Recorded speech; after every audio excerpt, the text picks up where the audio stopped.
Hello, everyone. This is Stephanie Courtney with the Shades of Motherhood Network, and we have the most phenomenal person right now in front of us, Dr. DeGruy. We are so excited about her being here and sharing her work around post-traumatic slave syndrome. Let me tell you, on April 13th, here in Spokane, Washington, for the very first time at WSU, we are going to have Dr. Joy in our presence, sharing all of her knowledge so that we can really take control of our healing.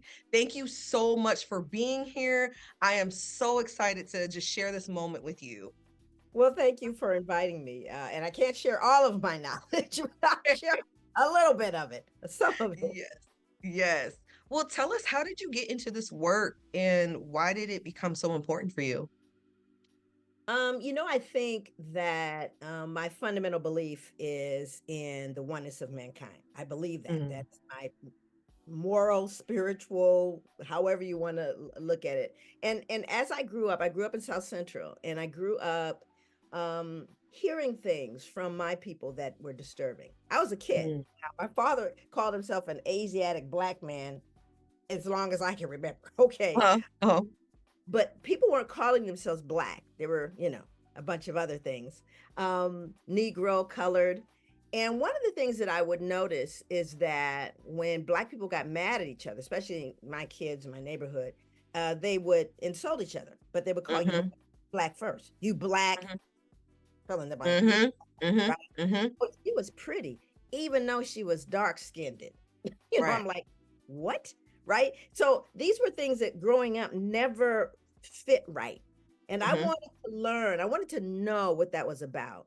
And in Mhm. order for me to really understand the etiology of those behaviors, self-depreciating kind of behaviors, I had to do a deep dive. And so Wow. inevitably that took me to slave narratives. I interviewed elders, um, even had the vice chancellor of education of New York come on a radio call to confirm that she, at the time, I mean, Natalie's got to be nearly 100 now, but Mhm. she basically confirmed a lot of the things that I read from the slave narratives, and said, yeah, that's what I sat at my grandmother's feet and she was Mm. a slave. So there was a lot that I learned in that way. I think the other side of it was there was just kind of this missing piece. We had this huge, horrific history with enslavement, Mm. followed even more horrific lynchings and Jim Yes. Crow, followed by the incarceration, overrepresentation of folks that were being incarcerated to produce cheap labor, convict lease. You go on and on and on, all the way up to George Floyd. Mhm. So Mhm. part of what I was trying to wrap my head around is how is it a people 300 years of enslavement, there was never a point where there was any healing. Mm. I'm going at what, first of all, 339 years at least of enslavement, followed by, now let's take a look at that. During enslavement, we know, and if you read my book, it's very detailed in terms of what happened, Yes. the behaviors, treatment of women, children, infants, Yes. horrific. Never got any help. Mm. All of those things. Nobody came in and said, well, let's work with you. No. So then we Yeah. were free, right? So then we got free. Right. So 339 years of enslavement, no help. Then you got freed. Did we get any help then? Anybody come in and go, we know we've raped your children, we've sold off your wife or your daughter, your son, your friend. We want to work with you. We want to get a little group therapy, something. Nothing. Mm. 330 Mm-mm. years of trauma, no help. Freed, no help, more Hmm. trauma. Hmm. Trauma continued. And so what I started looking at were these incredible people that we are. And to the point where we couldn't even mention. Now we can talk about a lot of groups and their suffering, but when black Right. people start talking about enslavement, people shut it all down. I'm coming out, I wasn't there, and Yep. all that starts Yep. happening, but not for other groups. Hmm. So, I mean, when I started to trace the etiology of the behaviors, I inevitably looked at the etiology of European behavior as well. Hmm. And, that opened up a whole nother can of worms that they're still trying to shut down, hence Florida. Okay. Mm. We That didn't, part. we got 2 pages of history, Black history, and that one of them was a picture. And now they don't want that in there. And not Right. only that, we don't want to even give you the ability in an educational institution to find it or read it. Mm. And you have to ask yourself, why? What is it?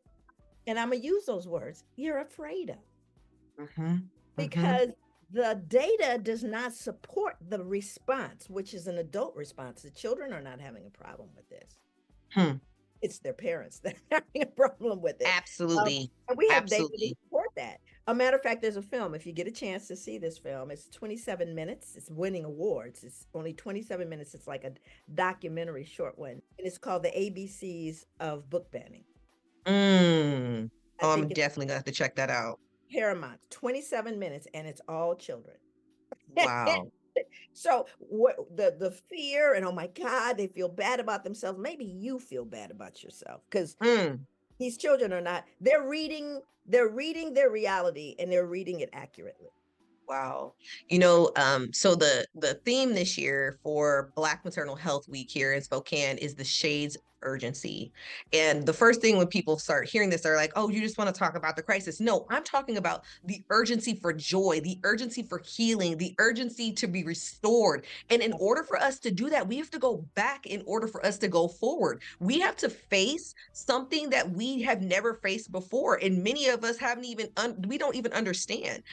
So we here at the Shades of Motherhood Network, we work with a lot of Black mothers and we talk a lot about mother wounds, but we also try to bring in history to help us understand how to break the cycles around maternal health. When we think about Black maternal health, we're just talking about, oh, they're dying because of the system. No, we're dying because of the unhealed spaces that we won't go into, and we have not always had the privilege to actually heal unapologetically. And it's important, it's crucial, and it is the most urgent thing in a person's life. And so, what is it that you want the listeners, the viewers, the people that will be there to get from this conversation that we're going to have on April 13th? It's a lot to pack into a short period of time, but I actually teach a 10-week graduate level course online that starts in Wow. April, right? Wow. Um, and I'm going to try to squeeze it into that. I believe that when people know better, they can do better. Mm, You can't heal what you don't understand. You can't heal what you don't you have normalized. We Black people have normalized excessive levels of stress. mm, They've they've normalized being marginalized and oppressed. We've normalized it to such an extent that it's impacting our bodies, right? yeah. And we have the hard science to support that. And so what we realize and what I realized is that we can't, it's like anything else. It's like anything else. If you go to the doctor right now for anything, first thing they're going to do after they get the insurance, so let's get that cleared up, Right. uh, is they're going to ask you your history. They're going to Hmm. ask you your history. They're going to ask you your mother's history, your father's history to impact you then in that moment. We Yeah. need to know history. And so it's like people going, why are you looking at history? Where in I mean, even in the mental health, you got to look Mm, at history, wow. family origin, all those things. And so part of what I think is really kind of, first of all, I don't think it's all that confusing or odd. People have been looking, we look at indigenous people, we Yeah. look at the impact of colonization, we look at Holocaust. I Yep. mean, and we're talking about 300 years of a trauma that we're going to simply go, oh, yeah, everything was fine. Playing field got leveled. Everybody's all right. Mm, When did mm, the playing field get leveled? And if you don't believe that, if you believe that this illusion of inclusion that everyone has kind of locked into, mhm, why is it you can go to any city in the United States and find out where the Black people are? mm. Why is there a Black community? Why is there a Black church? Matter of fact, we say it so much, the Black church. Yeah. You see, we've normalized these things. There should be Mm, really, actually, if you're Christian, one church, right? mhm, But there's mm, a Black church, and I don't want to discredit that because part of our yeah. survival has been folded into that. But why? Mhm, And so when we start looking at how the we walk through the world, yeah. we have this, we give lip service to it. And I think Malcolm said it the best. He said, if you stick a knife 9 inches into my body and you pull it out 3 inches, that's not progress.